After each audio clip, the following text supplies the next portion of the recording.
Are we living in an era with more revolutionary change than has been the case during the past? The answer is yes. Learning for me is entirely about behaviour change. If you have those problems and you decide the answer to those problems is to think about employee engagement, you're rather missing the point. Organisations are changing, the world is changing, the demographics are changing, who we trade with is changing. We tend to mobilise head office, central teams, go through top-down change that we roll out on the organisation. So why is it we're surprised when there's high resistance and a lack of buy-in to what we're selling? If you look at digital native businesses like Amazon, Airbnb, they don't talk about transformation because they were born digital. Hi, and welcome to the Business Transformation Network's podcast. The BTN is an online media platform and job board focusing on transformational content, which we break down into three main categories: people, process, and technology. We host free events around these topics with experts in their field, and this podcast is brought to you by the BTN and their editor and your host, me, Emma McDermott. As always, if you enjoy our podcast, please subscribe and leave a review. All links from this podcast will be provided with the description on iTunes, Audible, or whichever app you listen to your podcasts on. This Business Transformation Network podcast is brought to you in partnership with Sage People. Sage People enable mid-size multinational companies to manage their workforce through its global cloud HR and people system, which transforms how your organisation acquires, engages, manages and develops your employees. Today with us we have Maarten Ectors, who is an innovation and tech professional who helps convert critical business problems into award-winning profitable digital solutions. And today we're going to talk about innovation and disruption. So let's go ahead and get started. Thank you so much for your time today, Maarten. Could you please introduce yourself and what you do to our listeners? Yes, perfect. So my name is Maarten Ectors. I've been innovating for now over a decade. Started all with like cloud startups in 2010. I've been a disruptive innovator in a previous company where I was defining strategies around cloud, big data, IoT. I even set up the IoT business unit. The last thing I've been doing is about converting a traditional insurer into a fast innovator. So we launched 4 innovative platforms in the last 3 years that all had substantial business impact. And over all those years, I've been lucky and lots of my innovations have been winning awards. Amazing. So today we're going to talk about sort of large companies and why they're being disrupted and how to avoid it. So starting from sort of basics for a little bit of context, what is disruption in sort of the business sense and what does it mean for large organizations? Yeah, so normally a disruption comes because there's a large change somewhere, and there have been many of those in history. If you think back, like the steam engine, all of a sudden you can produce products a lot more efficient. People and products can be transported completely different. Then, for instance, more recent, the internet came along, products could be sold totally different. Mobile allowed people to communicate and interact and buy products again in different ways. So all these changes are provoking disruption to established businesses. So the one that is now provoking the biggest change is the change from going from an analog era to a digital era, in which the way business is done is different. So in the analog world, we would do it in person, in branch, on the phone. And now that is changing with all these exponential technologies from e-commerce, mobile, artificial intelligence, cloud, and so on. And that provokes that companies need to focus on other things. So in the analog world, if you wanted to lead the market, you had to have the biggest economies of scale. If you had more branches, more salespeople, more call centers, more blah, blah, blah, you would be able to do more business. And if you ran them more efficiently, you manage them better, more consistently all the time. Every customer felt they had a very consistent way of you doing business. The end result would normally be that you would be the market leader. And the thing that provoked this is that processes were very standardized across different teams, across different countries. The same process was followed all the time. If you change that, then there was a resistance to those change because that would provoke inconsistencies. Now, in the digital world, things are changing because economies of scale and efficiencies can be very easily obtained with, for instance, an easy-to-use mobile app. If you're a challenger bank, you can sign up millions of people in mere months or even weeks through a mobile app, and every service is available on the click of a button. You don't have to have thousands and thousands of people in a call center anymore. So what this provokes is that you need to optimize two other things. The first thing is market fit. If anybody with all these new and great technologies can launch a new product very cheap, then it's no longer about the complexity of launching a product, but the complexity of launching a product customers actually want in a world of plenty. And if you're so lucky to find that market fit, you have to be able to scale up very quickly because you'll have a lot of competitors that can very easily copy a successful product. So both market fit and speed are the things that you need to optimize now. And if you don't, you can be disrupted. Absolutely. And so if we look at recent history in sort of business, using an example like Airbnb in the hotel industry, it seems that large organizations are often disrupted by startups in ways they didn't expect or even anticipate. So why does this keep happening? Is it down to a lack of innovation or something more systematic, like a reluctance to put new ideas into practice? Well, we talked about these new changes and in this case for digital is digital technologies that come along and that provoke a change. But often the real disruption happens when you combine that also with like a digital change in the way that you do business. So let's look at some examples, for instance. So Blockbuster versus Netflix. It wasn't only that Blockbuster was doing DVDs and Netflix started streaming, because actually Blockbuster also had a streaming service. Most people don't know that. But what was different is that Netflix not only innovated with the technology, but also in the business. So they pushed away from the £3 per movie to the £10 all the movies you want and all the series you want per month. And that was something that Blockbuster couldn't really fight that easily.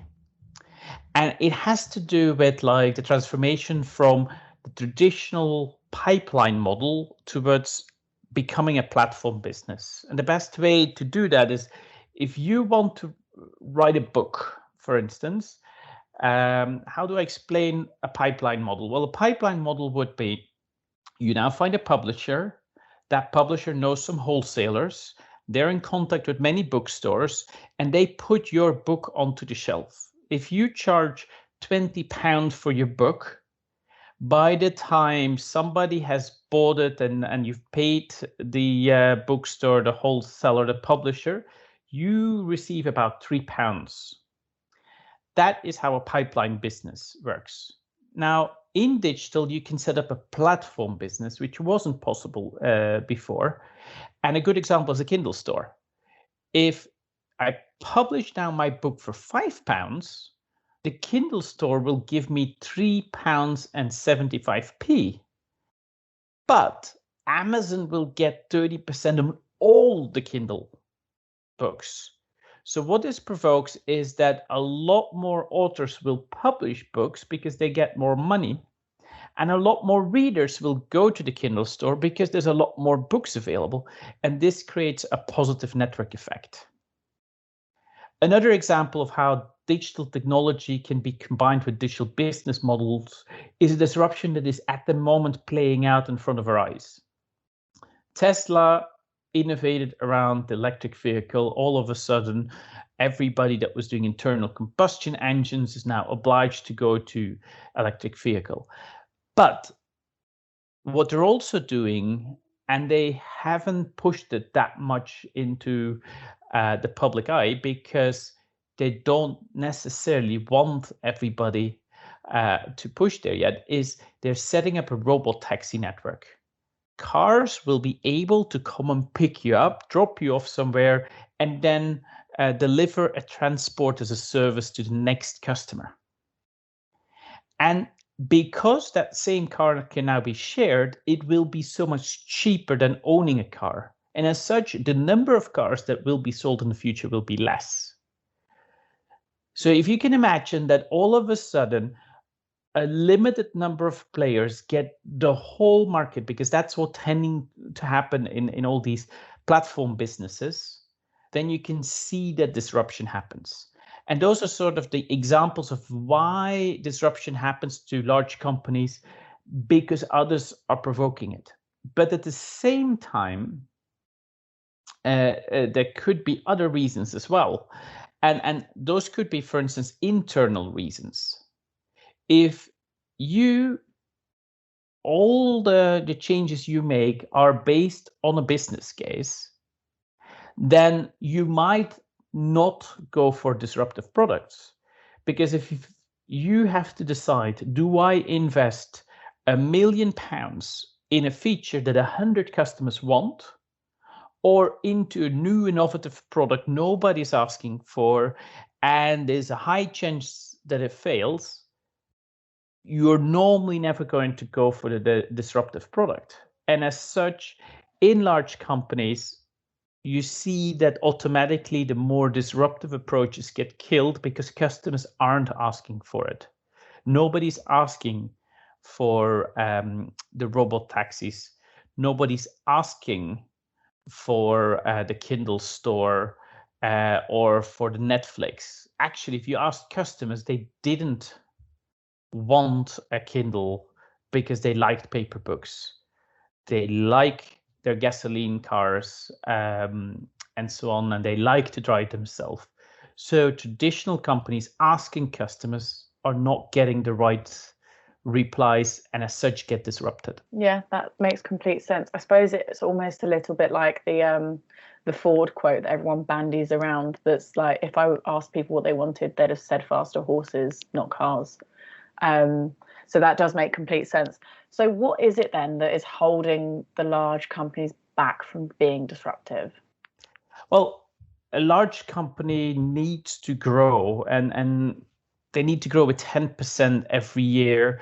Otherwise, Wall Street and others will not reward the stock market valuation. So that means they're looking for large impacts changes with a very clear payback. And all the changes that initially lower profit will as such get automatically killed. So if you would make a business case saying, oh, let's go away from £3 per DVD to £10 for subscription, initially that would mean in Blockbuster that they would make less money. So there will be a natural resistance to kill those type of approaches. Another part that often happens at middle management is, if we go away, and your quote is perfect, from being a horse breeding business now to being a car manufacturer, all of a sudden there's a lot of people that had specific skills in horse breeding that now don't have those skills in car manufacturing. So they lose power.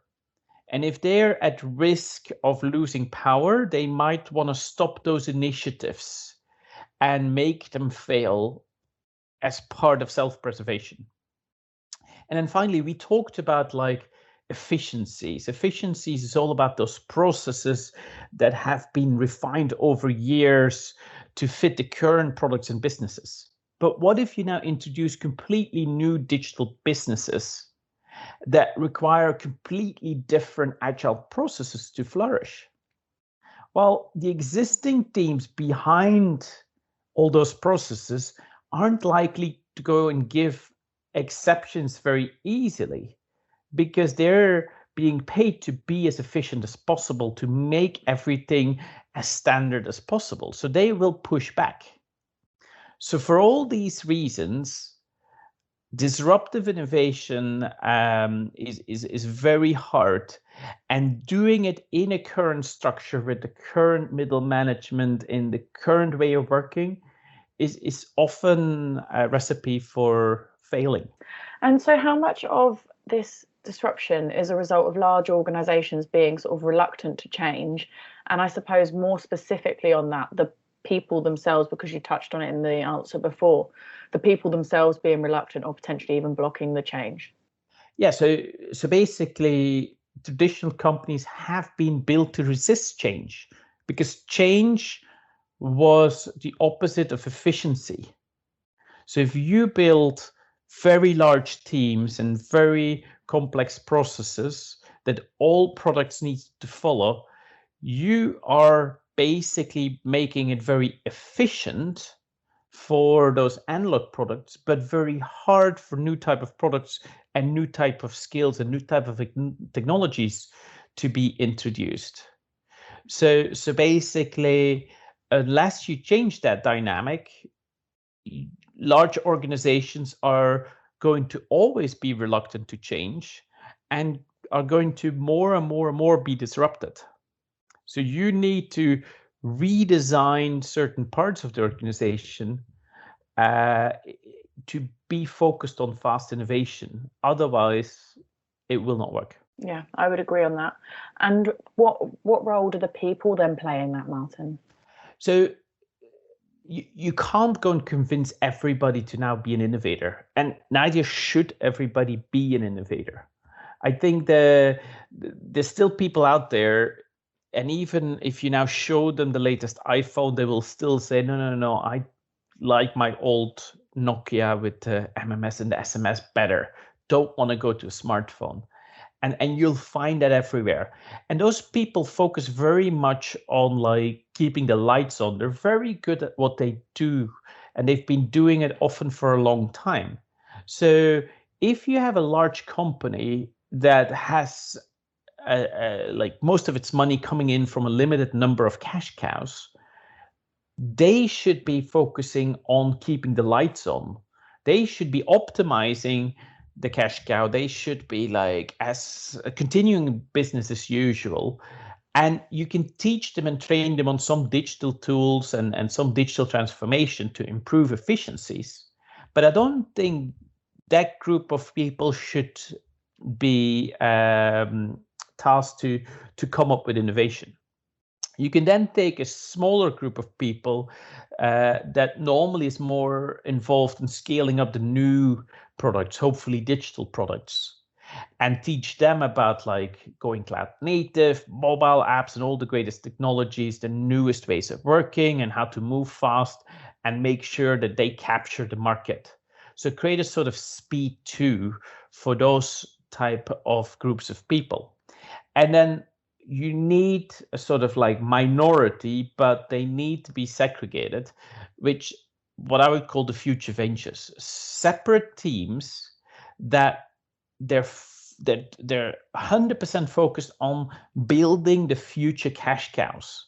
Because the only certainty we have is that yesterday's cash cow will be disrupted faster than last year's cash cow.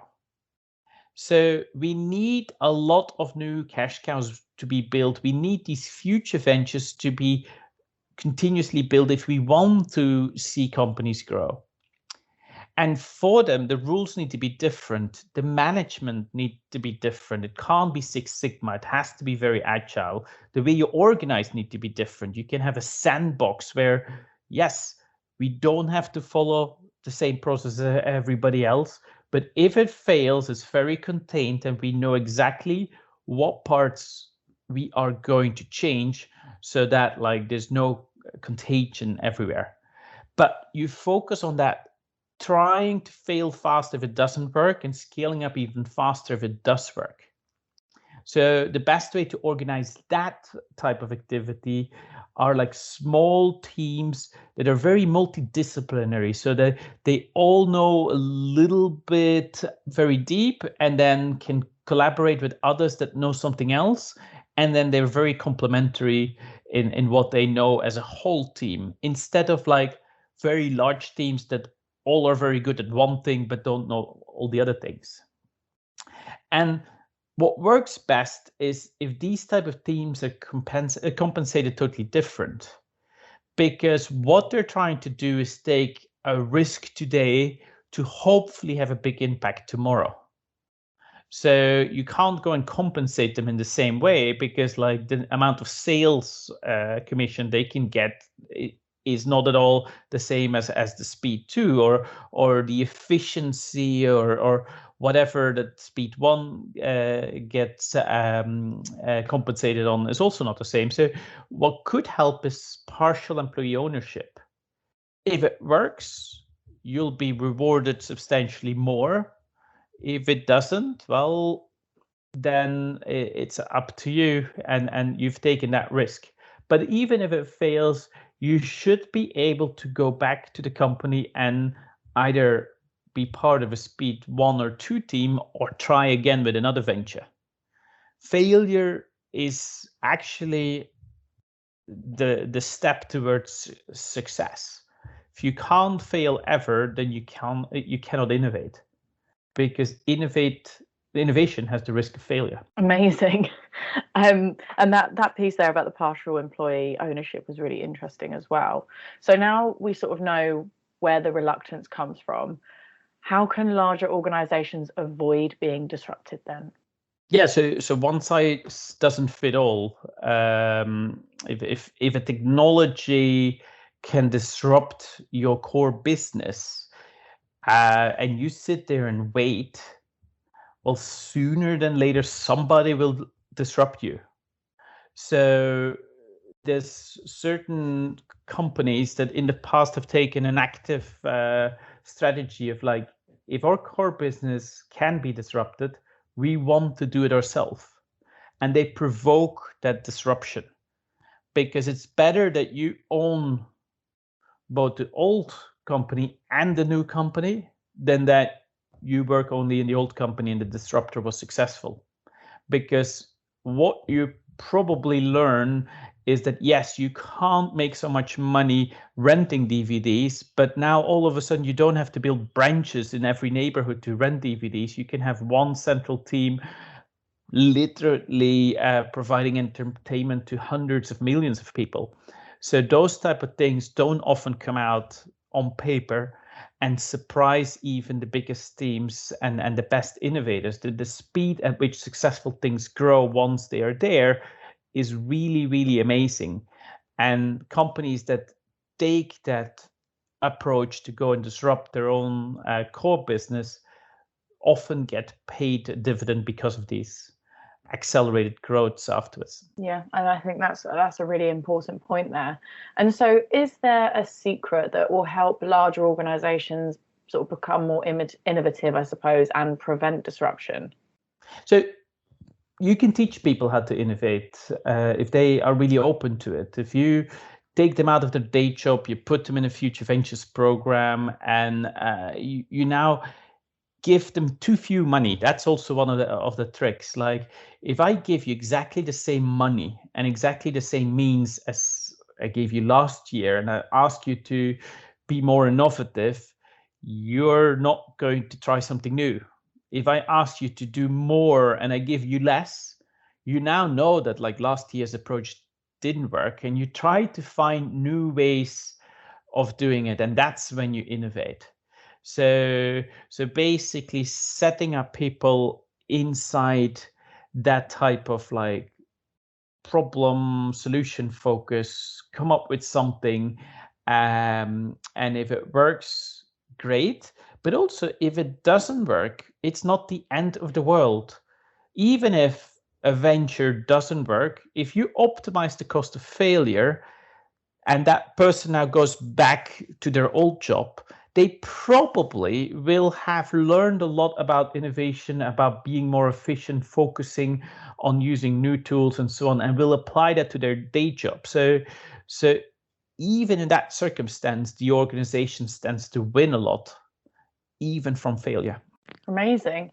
And so a lot of the advice for avoiding disruption sort of centers around creating a culture of disruption internally. But how do you do that? We talked previously about it's hard to get $1 million for something that might fail. And if you're fighting for that same $1 million against a team that like has clearly 100 customers waiting, you are not going to be successful. So what I've done in the past is to make new innovations investable. And the way I would do that is to frame it as like, what's your Harry Potter problem? And then people would go like, my Harry Potter problem? What's that? And it's very simple. There's two types of critical business problems. One are the critical business problems where the business knows exactly how to solve them. And it's just a matter of getting enough budget and enough people assigned and having enough time to solve them.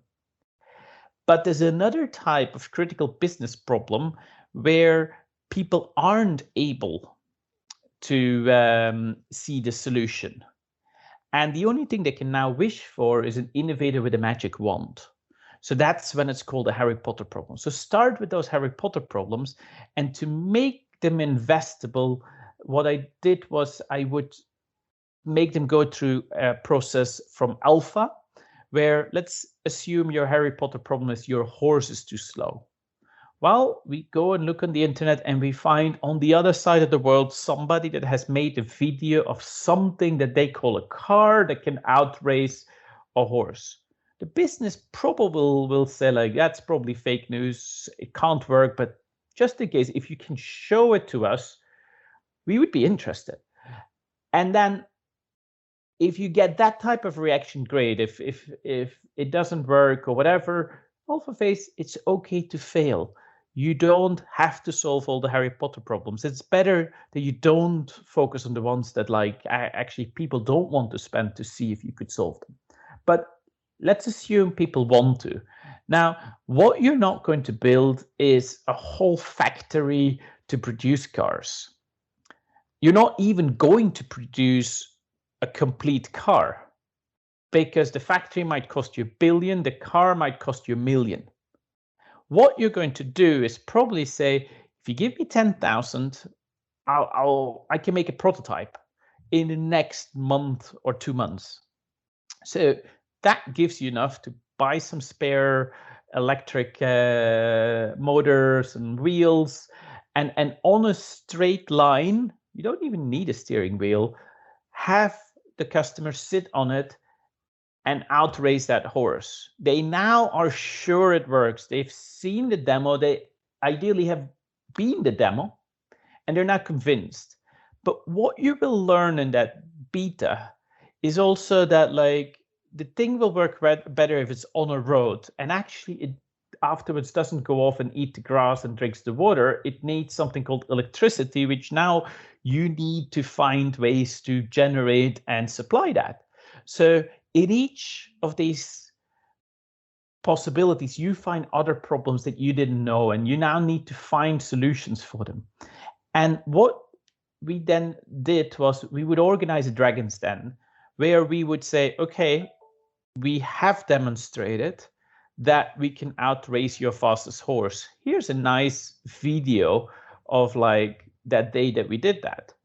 But we've also investigated how we can produce electricity, how we can build roads, and so on. But like the biggest problem we still find is that like we still don't know, for instance, if people want to buy a car. So let's focus on that problem first before we go and build roads and build factories and so on. And now it would be the time to say like, instead of 10,000, give me some hundreds of thousands, and we're going to build a prototype of that new Tesla, for instance. And we're going to do a crowdfunding campaign to see if we find 10,000 people that want to pre-order a car.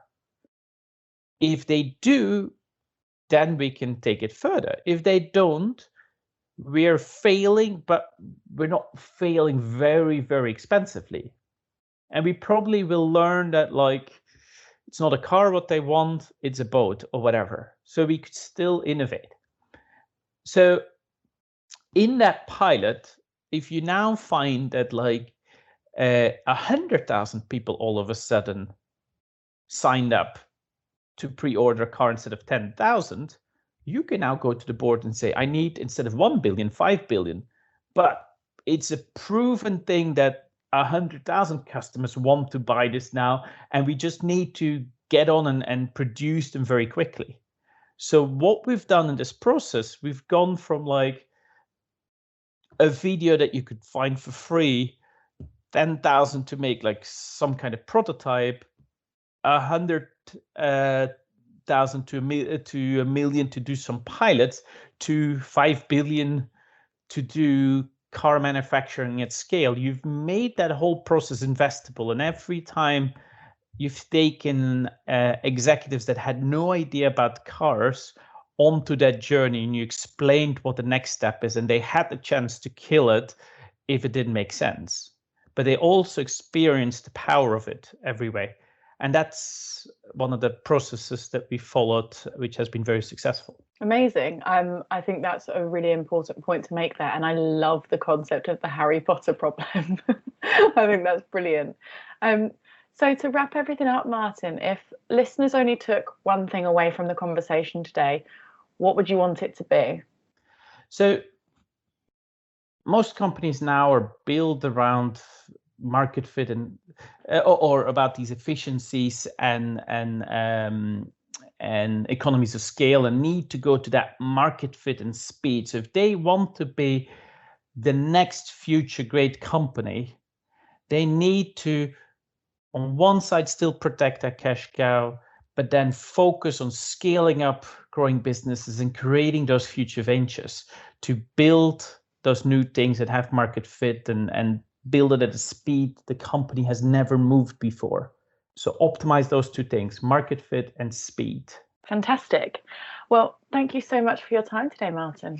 Thank you for having me. Thanks for listening to our podcast. We hope you enjoyed it or learned something. For more content like this, please subscribe to the BTN website. As always, we really appreciate any thoughts and feedback about the show. You can reach us on Twitter @thebusinesstn, or you can email us at emma@thebtn.tv with any questions or suggestions for future episodes.